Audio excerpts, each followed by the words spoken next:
مرکز کی شان و شوکت احمد رضا کی رنگت، علم و ادب کا دھارا ہے جامعہ ہمارا، علم و ادب کا دھارا ہے جامعہ ہمارا۔ آج کے سبق میں ایک مسئلہ بے کے تعلق سے ذکر کیا جا رہا ہے، چونکہ یہ کتاب البیوع ہے، اور آج کے سبق میں چوپایوں کے دودھ کا حکم بھی آئے گا اور عورت کے دودھ کا حکم بھی آئے گا۔ تو سب سے پہلے مسئلہ یہ ذکر کیا صاحب کتاب نے، ملاقیح اور مضامین کی بیع منعقد نہیں ہوگی۔ مضامین یہ مضمون کی جمع ہے، اور ضمینہ ہو اے خفیہ ہو، ضمینہ کا معنی ضمان دینا بھی آتا ہے اور پوشیدہ رکھنا بھی آتا ہے۔ یہاں مراد مضامین سے اس کی بیع ہے جو صلب ذکر میں ہے، یعنی مرد کی پشت میں جو منی ہے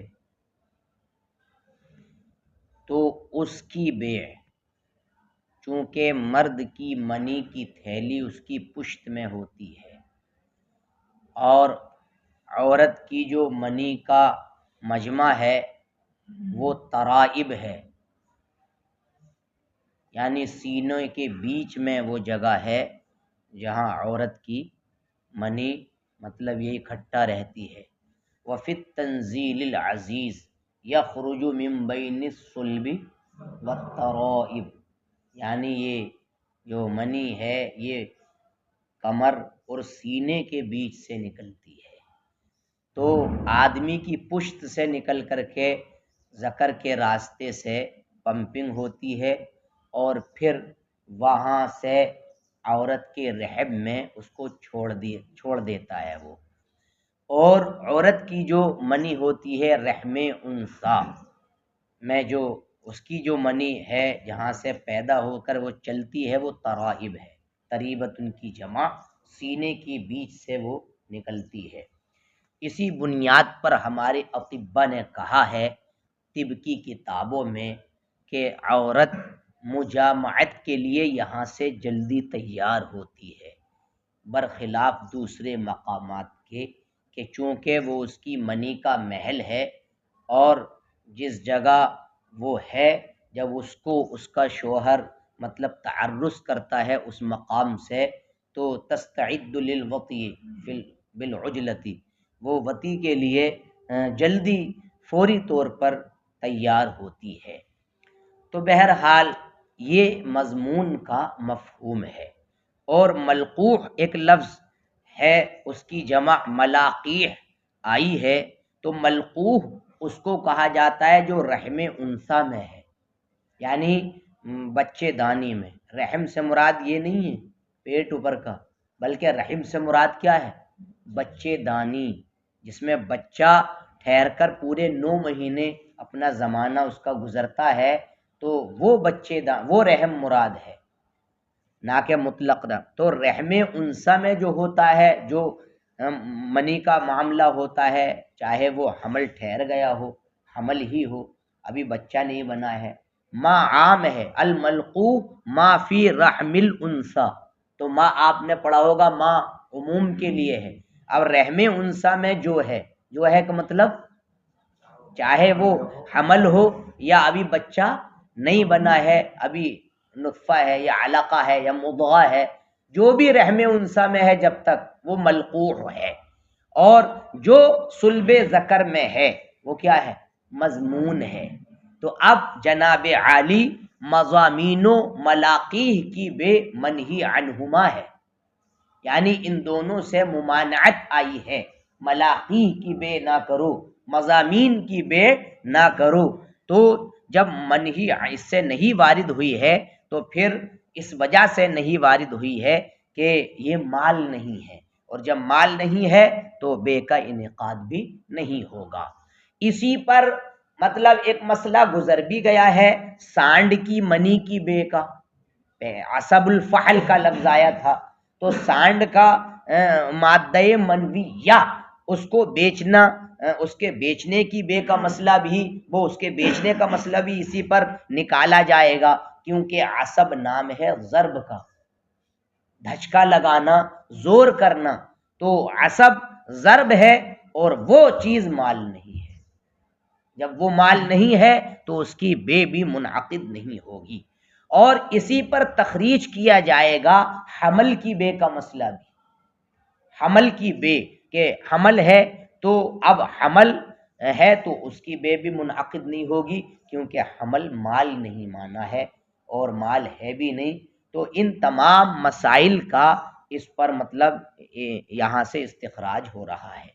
پہلے اتنا دیکھ لیجئے، وَلَا يَنْعَقِدُ بَيْعُ الْمَلَاقِيحِ وَالْمَضَامِينِ الَّذِي وَرَدَ النَّهْيُ عَنْهُ، اور ملاقیح اور مضامین کی بیع منعقد نہیں ہوگی جس سے نہیں وارد ہوئی، لِأَنَّ الْمَضْمُونَ مَا فِي صُلْبِ الذَّكَرِ، کیونکہ مضمون وہ ہے جو ذکر کے صلب میں ہے، مرد کی پشت میں ہے، اور ملقوح وہ ہے جو انثیٰ کی بچے دانی میں ہے، رحم ماں انثیٰ میں ہے، وَذَلِكَ لَيْسَ بِمَالٍ، اور یہ مال نہیں ہے۔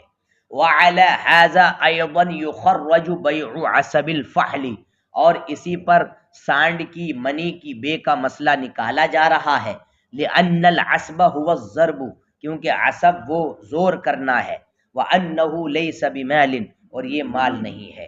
وَقَدْ يُخَرَّجُ عَلَى هَذَا بَيْعُ الْحَمَلِ، اور اسی پر حمل کی بیع کا مسئلہ بھی نکالا جائے گا کہ وہ منعقد نہیں ہوگی، کیونکہ حمل مال نہیں ہے۔ یہاں تک بات مسائل کی پوری ہو گئی۔ اب آگے جو مسئلہ شروع ہو رہا ہے جناب، وہ عورت کے دودھ کا مسئلہ ہے۔ دیکھیے صاحب، پیالے میں عورت کا دودھ ہے مثال کے طور پر، اب پیالے میں یا کسی برتن میں عورت کا دودھ رکھا ہوا ہے، تو عورت کے دودھ کی بیع و شراء جائز ہے یا ناجائز ہے؟ تو اس سلسلے میں صاحب کتاب ملک العلماء نے اختلاف ظاہر فرمایا ہے۔ چنانچہ امام شافعی علیہ رحمت الباری، ان کا قول یہ ہے کہ عورت کا دودھ جو رکھا ہوا ہے تو اس دودھ کو بیچنا جائز ہے، شوافے کے یہاں اس کی بیع و شراء جائز ہے، اور انہوں نے عورت کے دودھ کی بیع و شراء کے جواز کو بہائم اور ماء، یعنی بہائم کے دودھ کے بیچنے پر، چوپایوں کے دودھ کے بیچنے کے جواز پر قیاس کیا ہے، اور مطلب یہ ہے کہ پانی کی بیع و شراء کے جواز پر قیاس کیا ہے۔ قاس الشافعی رحمہ اللہ علی جواز بیع لبن المرأة، یعنی قاس الشافعی رحمہ اللہ جواز لبن المرأة علی جواز لبن البہائم وعلی جواز بیع الماء۔ امام شافعی نے قیاس کیا کہ جس طریقے سے بھینس کا دودھ بیچنا جائز ہے، اونٹنی کا دودھ بیچنا جائز ہے، بکری کا دودھ بیچنا جائز ہے، بھیڑ کا دودھ بیچنا جائز ہے، اور جس طریقے سے پانی بیچنا جائز ہے، جیسے کہ ہم لوگ سٹیشن پر 20 روپے کی بوتل وغیرہ لے کر کے اپنا کام چلاتے ہیں، اور ایئرپورٹ ہوائی اڈے پر 100-150 روپے کی بوتل لے کر کے کام چلاتے ہیں، تو 150 میں پانی ملتا ہے، ایئرپورٹ کی وہ سرزمین ہے، وہاں بہت زیادہ مہنگا پانی ملتا ہے۔ مجھے بھی ایک مرتبہ ضرورت پیش آ گئی تھی تو میں نے پھر وہ خریدا، 150 کی بوتل خریدی اور 250 کے سموسے خریدے۔ سمجھ میں آئی بات نہیں؟ جو یہاں الحمدللہ 10 روپے کے 2 سموسے ملتے ہیں، تو دلی ایئرپورٹ پر 3 سموسے مجھے 250 کے، وہ بھی مولانا ہونے کی وجہ سے ایک بڑھا دیا تھا۔ اس نے وہاں بھی رعایت کی تھی میری، کہا تھا کہ تم مولوی جی لگ رہے ہو ورنہ 250 میں 2 ہی دیتا ہوں، تم 3 لے لو۔ تو میں نے کہا بھائی بہت رعایت کی میری، 250 روپے کے 3 سموسے دے کر کے۔ تو ناشتہ ایئرپورٹ میں 500 روپے کا لگ بھگ بیٹھا تھا اس دن۔ تو یہاں بات یہ ہے کہ پانی کو بھی بیچا جاتا ہے اور بیچنا جائز ہے، چوپایوں کے دودھ کو بھی بیچا جاتا ہے، دودھ یہ کتنے پھرتے ہیں، کیا کہہ رہے ہیں؟ وہاں چائے کی قیمت تو میں نے چائے پی نہیں تھی اصل میں اس پیریڈ میں، لیکن مہنگی ہوتی ہے چائے بھی زیادہ سستی نہیں ہوتی ہے، تو بہت مہنگا، ہر ایٹم مہنگا ہوتا وہاں۔ بس دیکھو ایئرپورٹ میں کیا کیا ہے بات آئی کہ نہیں؟ ہاں فلیٹ میں دیتے ہیں، لیکن میں اترا اور اتفاق سے ہر فلیٹ میں نہیں دیتے، وہ لوگ جب پے کرتے ہیں اس کا اسی ٹکٹ میں تو وہ بنا کہے دے جاتا آپ کو، اور اگر پے نہیں کیے تو اسے پتہ ہوتا ہے یہ اس میں نہیں، وہ آگے بڑھا دیتا ہے ٹلو، وہ اپنے پیسے سے یا تو لو اسی میں ہی اور یا اتر کر پھر لو۔ ہمیں یہ تھا کہ شاید مطلقاً ملتا ہے کہ نہیں، چاہے انہوں نے پے کیا ہو یا نہ کیا ہو، کیونکہ مطلق پڑھ رکھا تھا کتابوں میں، سمجھ بات آئی کہ نہیں؟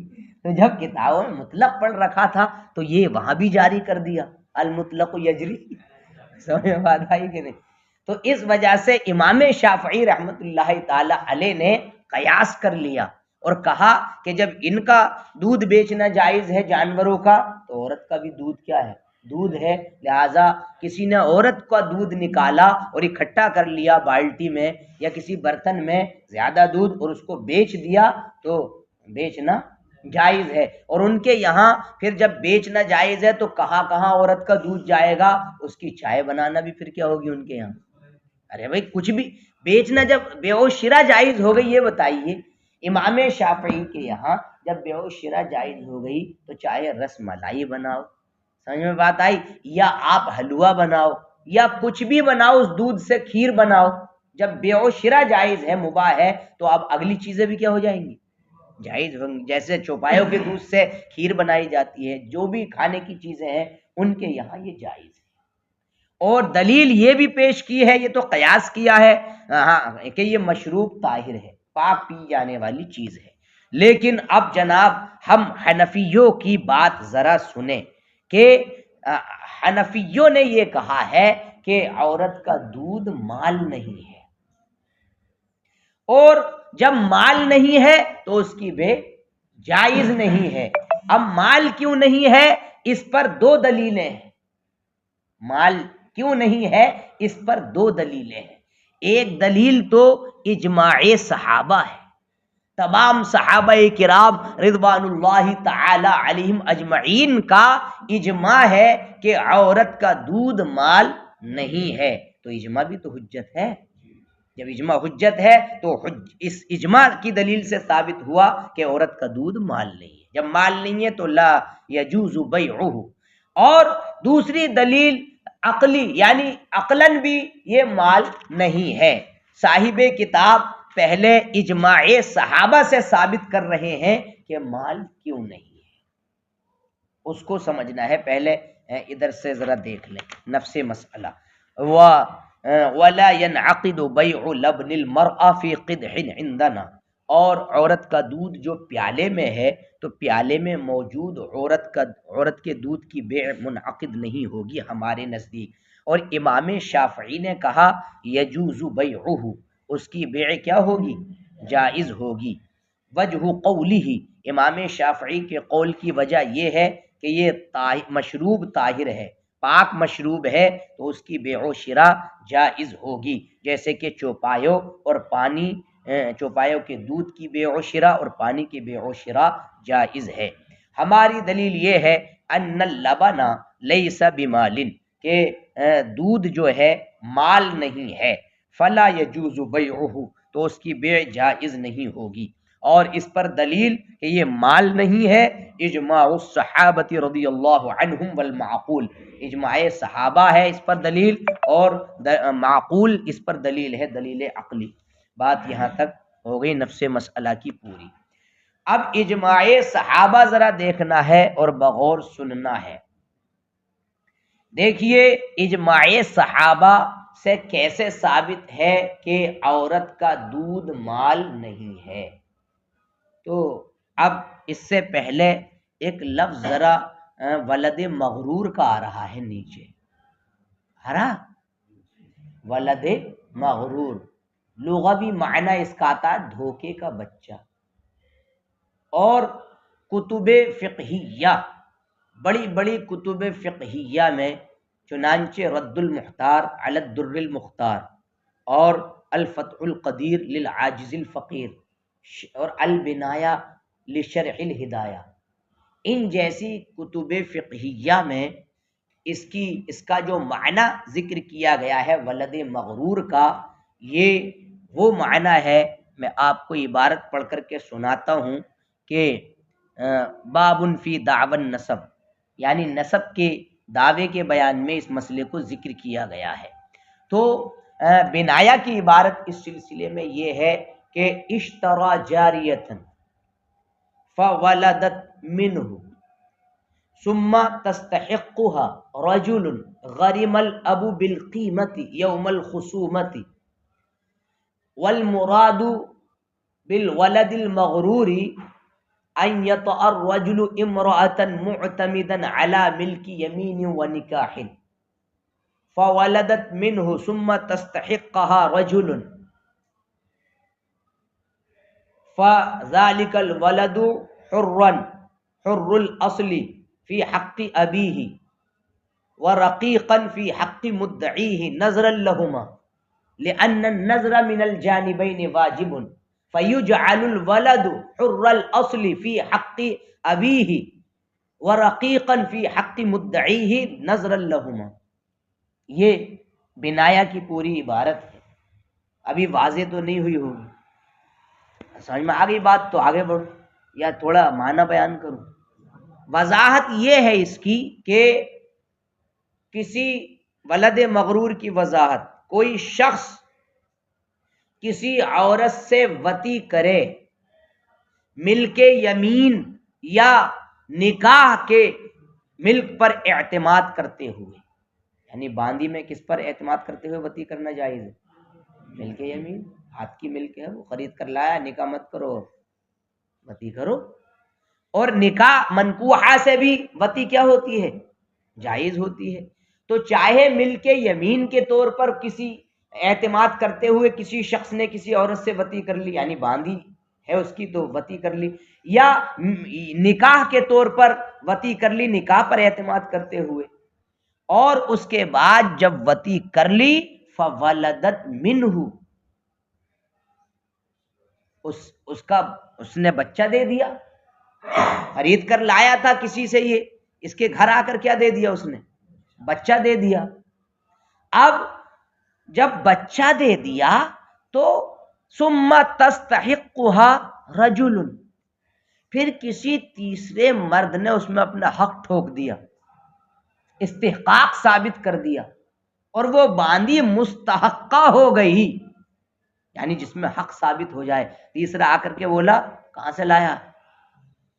یہ تو میری ہے اور میری تھی، تو نے کہاں سے لی؟ میری باندی تھی یہ، یا میری منکوحہ تھی، باندی سے بھی تو نکاح ہو سکتا، تو اب تو نے کہاں سے لایا؟ اور اس نے بینہ کے ذریعے اس کو ثابت بھی کر دیا، کس کو؟ کہ یہ باندی میری ہے۔ تو اب جو بچہ ہوا ہے یہ ولد مغرور ہے، وہی دھوکے کا ہو گیا نا۔ جس سے یہ خرید کر لایا ہے اس نے وطی نہیں کی ہوگی کیا؟ جس سے مشتری خرید کر لایا ہے اس نے بھی وطی کی ہوگی۔ بچہ ایسے تو نہیں آنن فانن ہو گیا، بچے کا پروسیس ہے، 9 مہینے کا معاملہ ہے، تو وطی کی ہوگی اس نے، بائے نے۔ اور جس نے دعویٰ کیا ہے رجل آخر استحقاق کا اور ثابت بھی کر دیا، اس نے کیا چھوڑ دیا ہوگا؟ بھائی اس نے بھی کیا کی ہوگی؟ وطی کی ہوگی۔ اب جب اس نے وطی کی ہوگی تو دونوں، اب یہ بھیا شبہ ہو گیا، اس میں کس کا ہے یہ پتہ نہیں ہے نا۔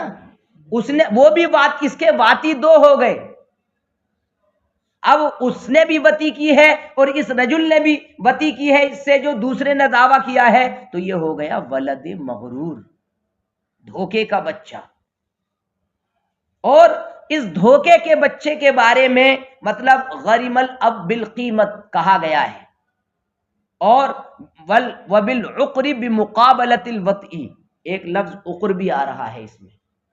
عقر کو میں آپ کو سمجھاؤں، عقرہ یا عقرہ یا عقرو کے معنی چند آتے ہیں، لیکن یہاں جو معنی مراد ہے وہ بھی آپ سننا۔ عقرہ یا عقرو کا معنی اذا لم تلد المرأہ، جب عورت نہ جنے، بانجھ ہو جائے تو اس کو عقور کہا جاتا ہے۔ اور عقرہ کا صلہ جب الکلب آئے تو اس کا معنی آتا ہے عقر الکلب عضہ، اس نے اس کو کاٹ دیا۔ وفی الحدیث الکلب العقور، خمس من الفواسق یقتلن فی الحل والحرم، احداہن الکلب العقور، بورانہ کتا۔ اور اس کا صلہ جب عقر الرجل آئے تو عقر الرجل لم یبق مکانہ، وہ اپنی جگہ پر ٹھہرا نہیں رہا، چلا گیا۔ اور اس کا صلہ جب الامر آئے، عقر الامر، تو لم تکن العاقبہ محمودۃ لہ، انجام اس کے لیے اچھا نہیں ہے۔ لیکن یہاں جو عقر ہے بضم العین المہملہ وبسکون القاف المثنات الفوقیہ، یہ عقر ہے، اس کا معنی ہے مہر المرأہ اذا وطئت بشبہۃ، عورت کا مہر جس سے شبہ کے طور پر وطی کی گئی ہو، اس عورت کے مہر کو عقر کہا جاتا ہے۔ تو شبہ کے طور پر موتوعہ، یہ عورت وہی ہے نا، تو اس میں شبہ ہو گیا ہے۔ تو اب جب یہ ولد مغرور کا معاملہ اور مطلب یہ ہے کہ ایسی عورت کا معاملہ حضرت سیدنا عمر اور حضرت سیدنا مولا علی مشکل کشا کرم اللہ تعالی وجہہ الکریم کی بارگاہ میں جب پہنچا تو دعویٰ کر دیا کہ تیسرے شخص نے، تو اب جو جس سے خرید کر لایا جو اس بچے کا باپ ہے، تو اب جناب علی ولد مغرور کے بارے میں قیمت کا فیصلہ کیا دونوں صحابیوں نے، یعنی غریم الاب بالقیمت، تو غریم یغرم کا معنی قرضہ ادا کرنا، تو باپ کو کیا دی جائے گی؟ بچے کی قیمت دی جائے گی۔ اور دونوں نے مطلب عقر کا فیصلہ کیا ہے، دونوں صحابیوں نے۔ عقر کا مطلب مہر کا، یعنی اس عورت کو کیا دیا جائے گا؟ مہر بھی دیا جائے گا۔ اور ان دونوں نے مطلب یہ ہے کہ دودھ کی قیمت کے وجوب کا فیصلہ نہیں کیا استہلاک کی صورت میں۔ مطلب اس کا یہ ہے کہ اگر دیکھیے اتنا دیکھیں پہلے، اما اجماع الصحابہ رضی اللہ عنہ، لیکن رہ گیا صحابہ کرام رضی اللہ تعالی عنہم کا اجماع، فما رویہ عن سیدنا عمر و سیدنا علی رضی اللہ تعالی عنہما، یہ روایتیں ہیں طریق کے ساتھ، کئی سندیں ہیں اس کی، حضرت علی سے بھی روایت ہے اور حضرت عمر سے بھی روایت ہے، وہی روایت ہے اشترا جاریتن فولدت منہ، ہے نا، اور اس سے جندیہ ثم تستحقھا رجل، تو غرم الاب بالقیمتی، تو باپ کو کیا دیا جائے گا؟ اور دے گا کون؟ یعنی باپ کو قیمت کون دے گا؟ جو بیچنے والا ہے وہ اس کے باپ کو کیا دے گا؟ قیمت دے گا اس کی۔ تو کہہ رہے ہیں کہ انہما حکما فی ولد المغرور بالقیمہ، کہ ان دونوں نے مطلب ولد مغرور کے سلسلے میں قیمت کا فیصلہ دیا۔ وبالعقر، اور کس کا فیصلہ دیا؟ مہر کا، کس کے؟ بمقابلۃ الوطئی، کس کے مقابلے میں؟ وطی کے بدلے، مقابلے کا معنی بدلہ، یعنی وطی کے بدلے مہر کا فیصلہ کیا اور قیمت کا فیصلہ کیا۔ وما حکما بوجوب قیمت اللبن بالاستہلاک، اور لبن کی قیمت کے وجوب کا فیصلہ نہیں کیا استہلاک کی صورت میں۔ اگر مال ہوتا عورت کا دودھ تو ضرور فیصلہ فرماتے۔ اصل میں یہاں سے بات ذرا میں اس کی شرح کل کروں گا، ہے نا،